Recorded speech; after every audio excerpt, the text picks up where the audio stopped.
Namaskar दोस्तों and welcome to another mains concept capsule video. Today we will discuss women empowerment.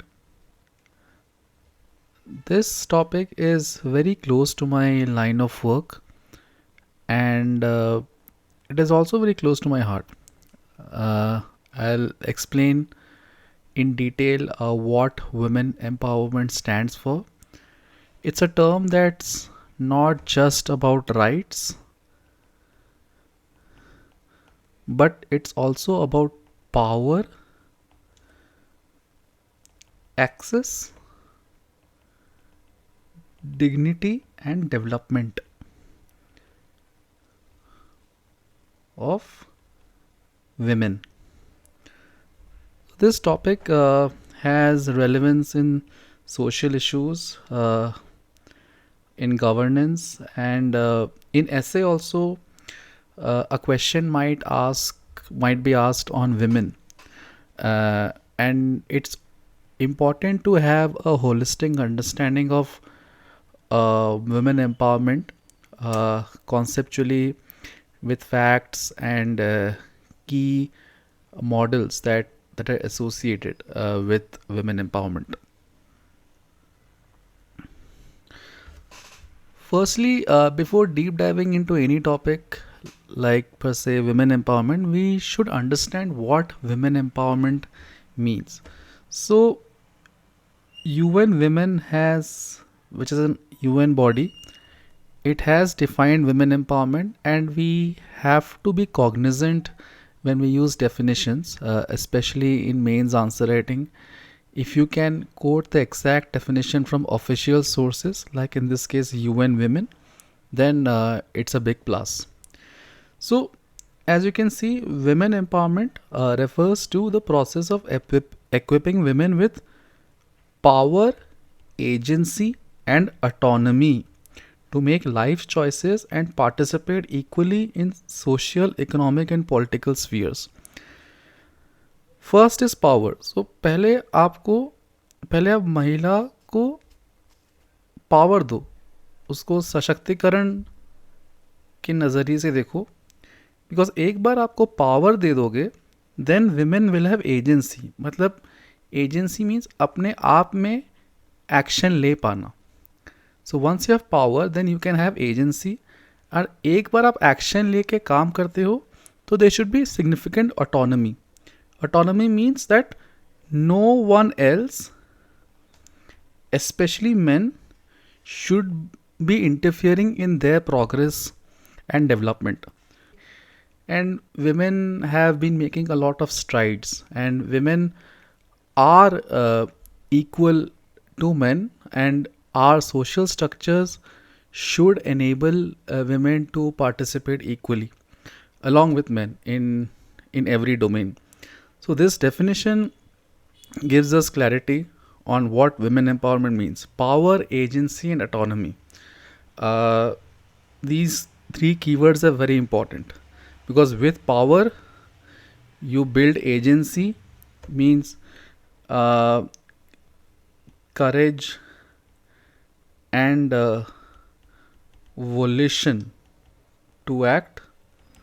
तो एक बार agency आएगी, so then they can take action, and while they take action, they should not be hindered by other factors. So there should be autonomy as well. So this is what women empowerment stands for. Now UNDP has defined a kind of segregated empowerment across 4 spheres: economic empowerment, social empowerment, political empowerment, and legal empowerment. Economic empowerment मतलब equal pay and equal access to assets broadly, right? Because once you give women power in terms of pay, remuneration, and if you give them assets, and they'll be economically empowered. So this is economic empowerment. Social empowerment matlab in education, health, and safety. So these are social determinants,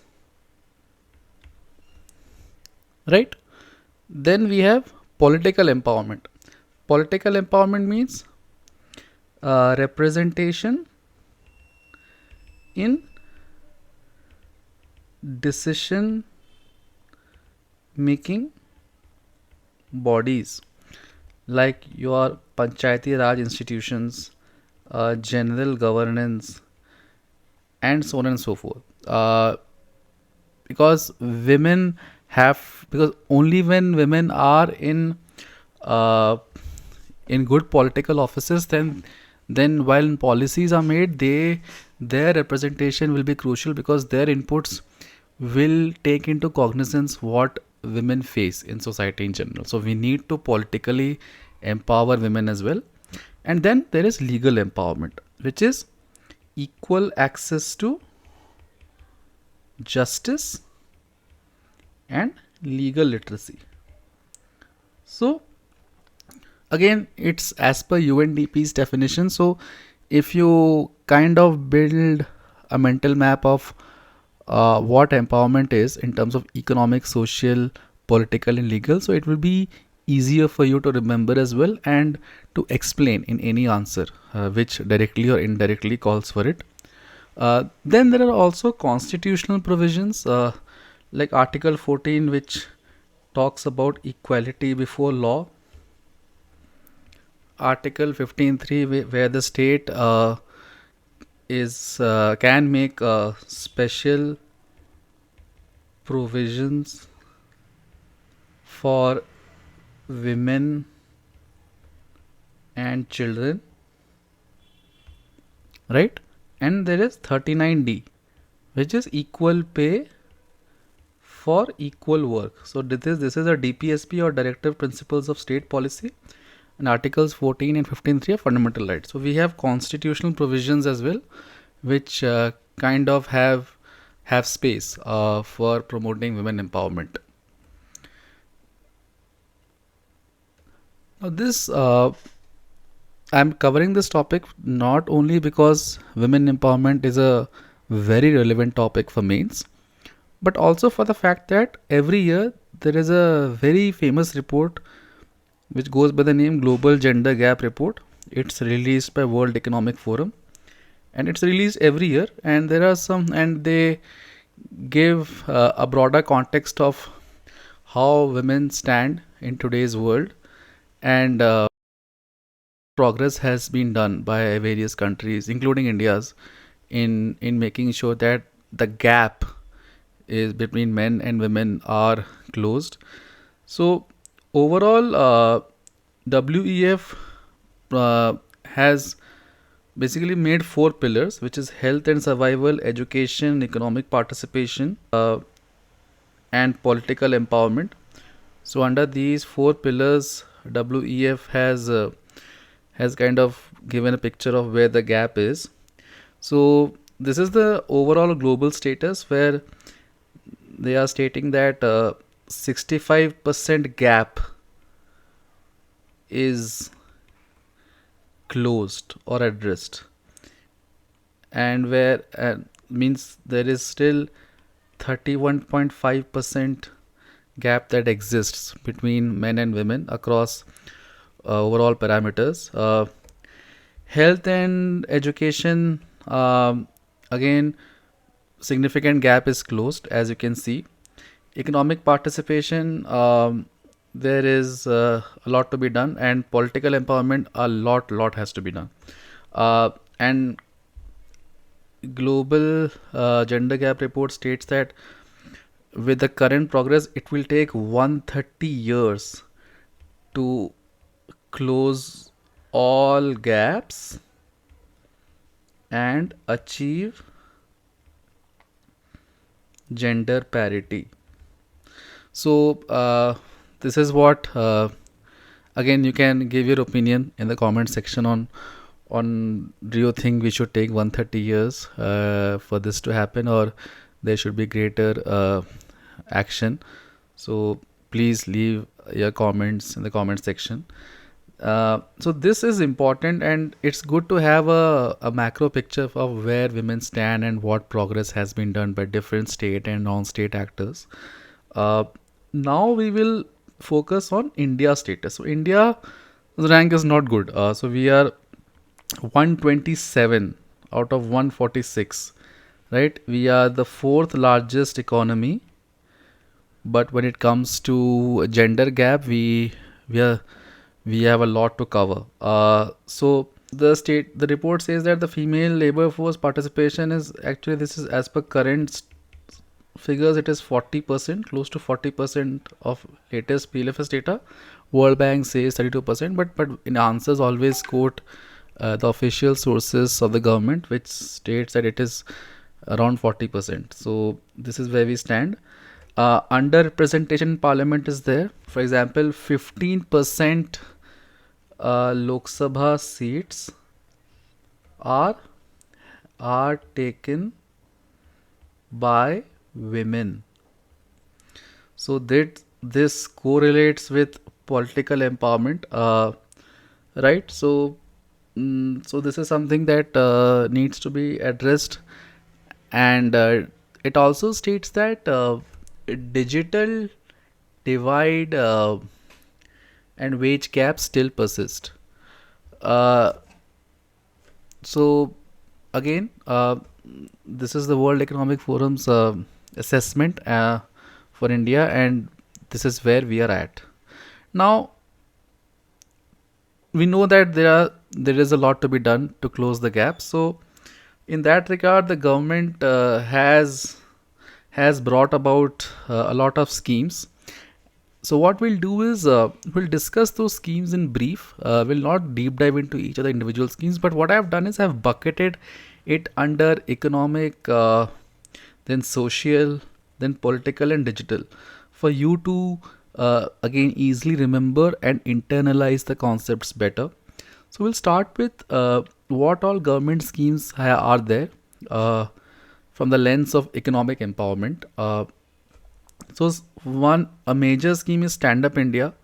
So loans, Stand Up India mein for women, loans between rupees 10 lakh to 1 crore are there for women entrepreneurs. Then we have Mudra Yojana, a credit scheme where close to 70% of beneficiaries are women. So this is a very important stat. So Mudra Yojana, you have different categories of small ticket loans, and women are involved in a lot of handicraft, textiles, and many MSME related activities. So so women, so over 70% of beneficiaries being women shows that there's a rising ownership of MSMEs by women, and Mudra Yojana's data kind of tells that picture. Then we have Mahila E-Heart, GEM portal. So these are digital marketing platforms for women-led MSMEs. Now, digital marketing, don't think of it as digital marketing per se in IT. Digital marketing means in GEM portal in particular, we women-led MSMEs can list their products, and then there can be effective procurement by the government. Then we have STEP, which is support to training and employment programs. So here it is basically a skilling scheme. So in a question for mains, they will not deep dive, they will not ask for a particular scheme in general. They will ask about women empowerment, some question about women empowerment, and what all steps have been taken. So you have to remember schemes horizontally, like some key names of schemes, and what do they do overall in brief. So I'm just giving you that content accordingly. Then we have a drone Didi scheme. So this is where women SHGs operate drones in agri sector. So just a second. So I will not list detail. You can read it up on the internet, but 15,000 women SHGs, close to 15,000 women SHGs are selected, and they're given drones for a few years. And then they will be operating for agriculture purpose. Like for example, drones can be leveraged for application of liquid fertilizers and pesticides. This initiative is expected to generate an additional income of close to 1 lakh per year for each SHG. So 1 lakh per year, 15,000 women SHGs. So these are important stats that you should remember. Drone Didi scheme. It is in news, and again, I think for this particular scheme, you might want to read in detail because a standalone question might come. Next is we have some digital platforms for promoting women entrepreneurship. One of it is WEP, or Women Entrepreneurship Platform.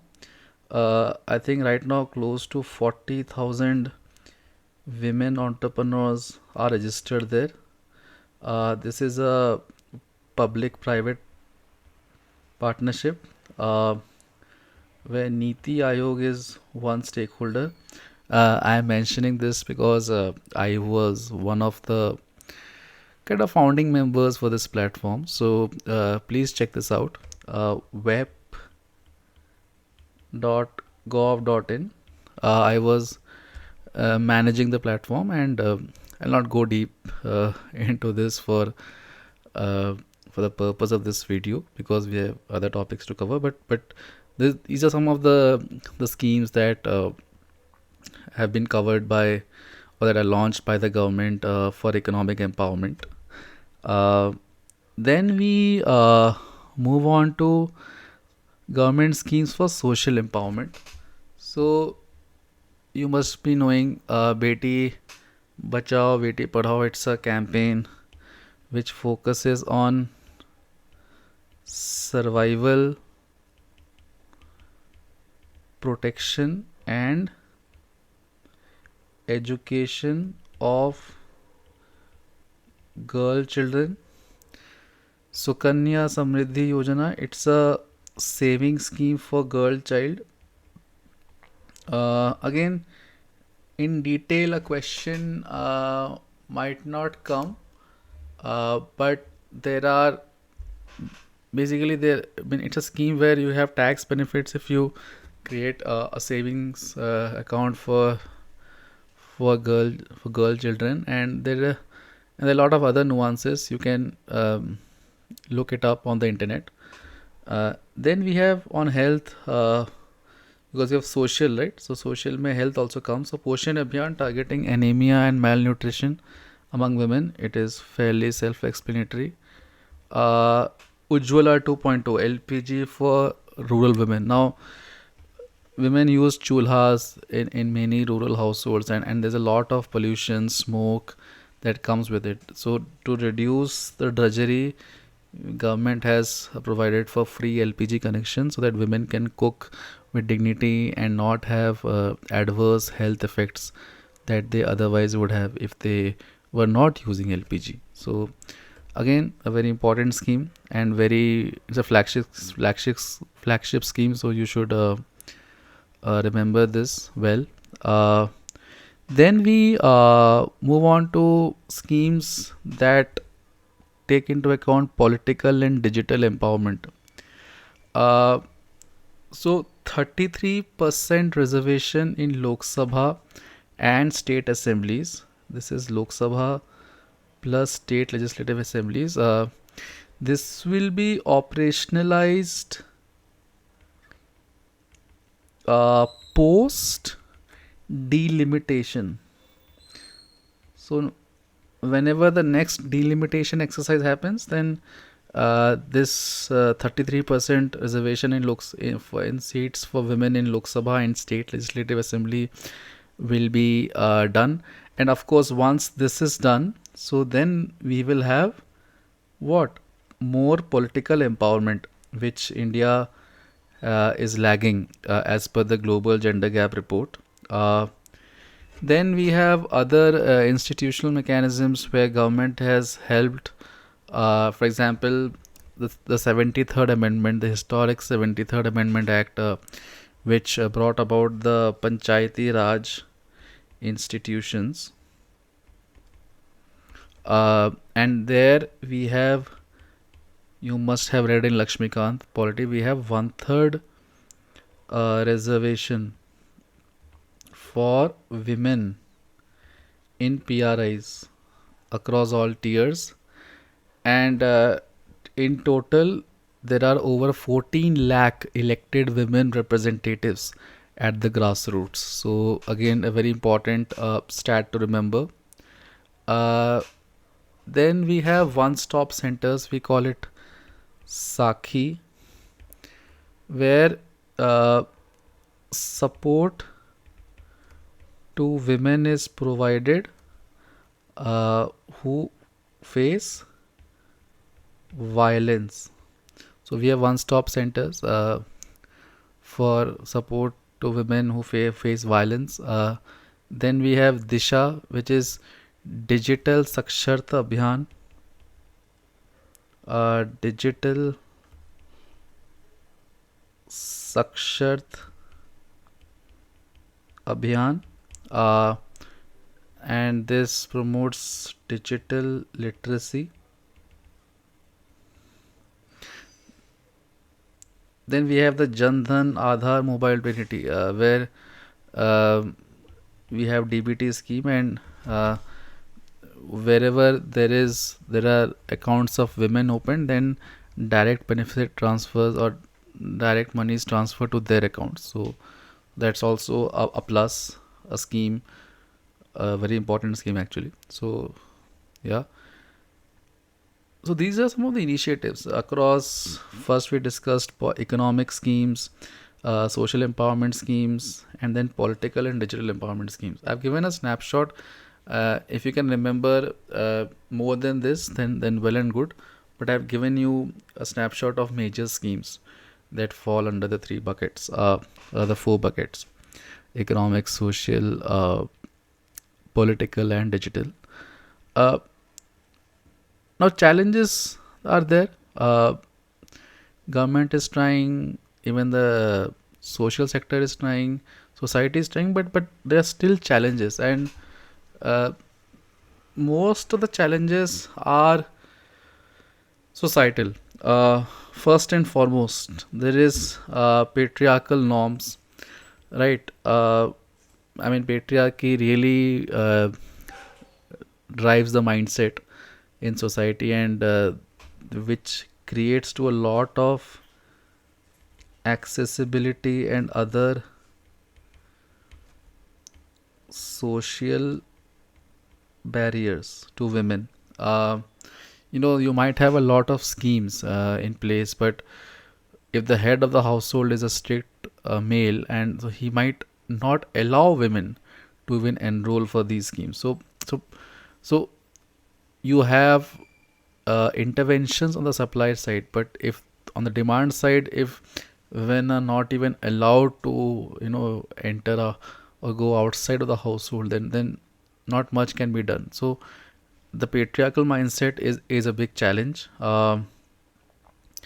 Then patriarchal mindset also drives how women, even if once they get the opportunities to sustain them, patriarchy comes in between. For example, if a woman gets pregnant while working, then after she gives birth to a child, patriarchy kind of forces women to kind of give more priority to the household, to children, and they end up not working. So again, a very fundamental problem, and this will take time, but this is a very important challenge to consider. You have to first identify the problem space before you arrive at relevant solutions. So yeah, and we have gender-based violence. Now this exists both online and offline. So offline whether we have domestic violence, online we have trolling, bullying,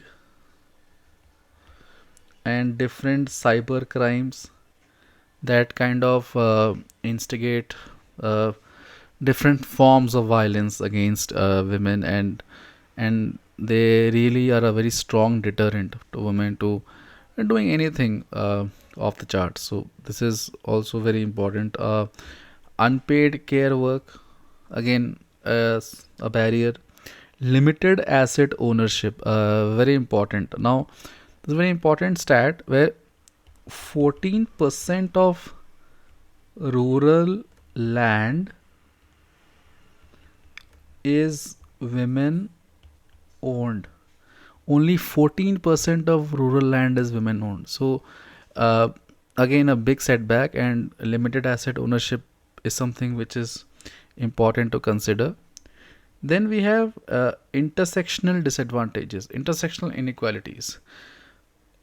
A woman coming from a rural background, and if she happens to be a Dalit as well, then they face compounded exclusion. Now, compounded exclusion is a concept. I think sociology optional students can maybe explain or understand it better, but I will give an example of a compounded exclusion. Now, imagine a low income elderly immigrant woman seeking healthcare. Now, she will face compounded exclusion because her limited income restricts access to quality medical services. Her age leads to dismissive treatment by providers, and her being a woman also makes it difficult for her to get access. And so many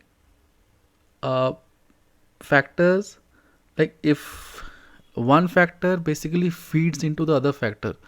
Uh, Again, I gave an example of low income elderly woman. In this case, a rural Dalit woman. Now, being a Dalit makes it much harder for a rural person, for a rural woman to get access to facilities.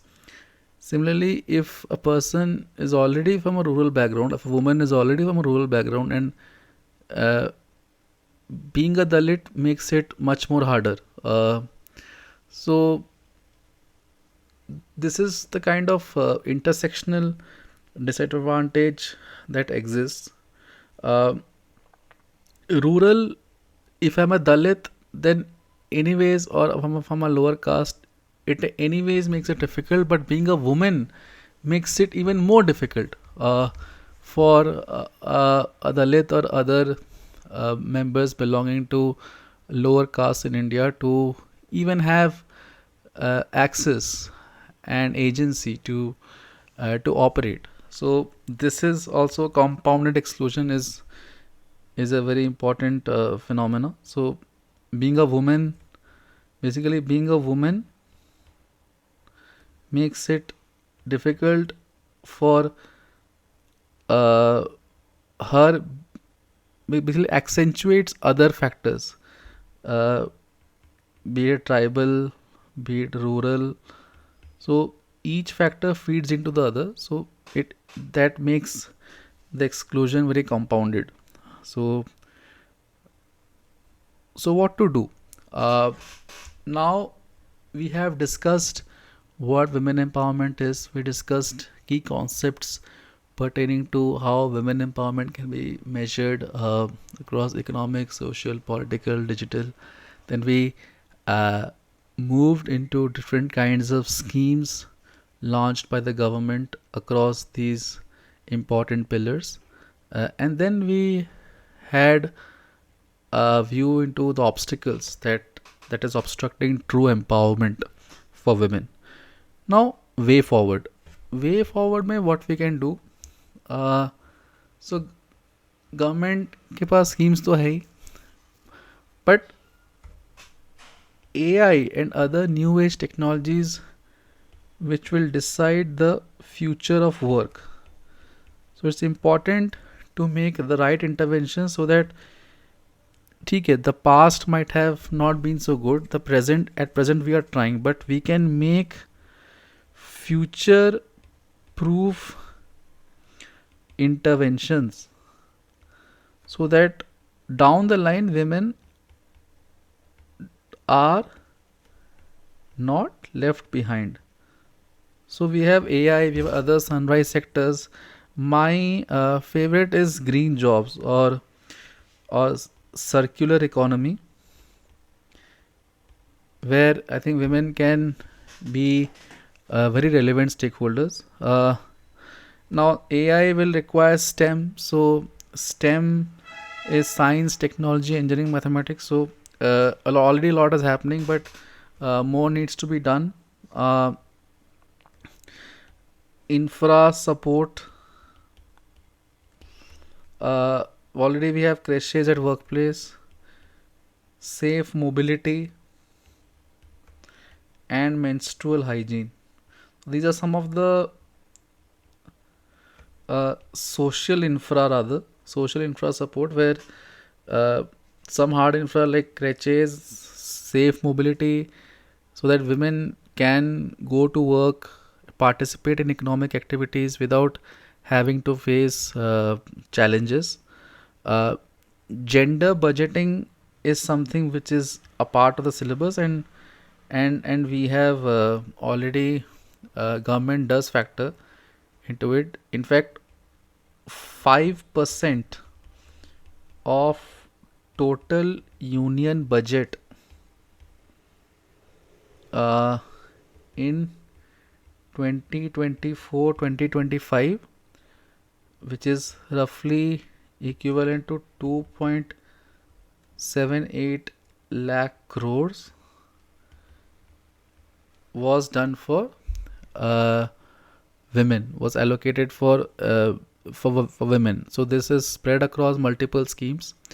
Gender budgeting, so this is also very important. Last but not the least, inclusive policy design and social norm shifts. Men have to be allies,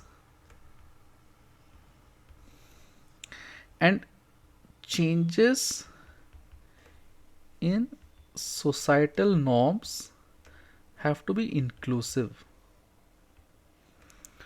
So we need participation of men as well. So any change in societal norms, the community as a unit needs to incorporate that, and men have to be allies rather than sole discretionary actors in changing societal norms. So this is also kind of very important. Society is changing, especially in urban landscape. A very good example I can give is, for example, in a marriage, right? In rural areas where women are not working, men will take responsibility for activities outside of the household, but a woman is expected to manage the household.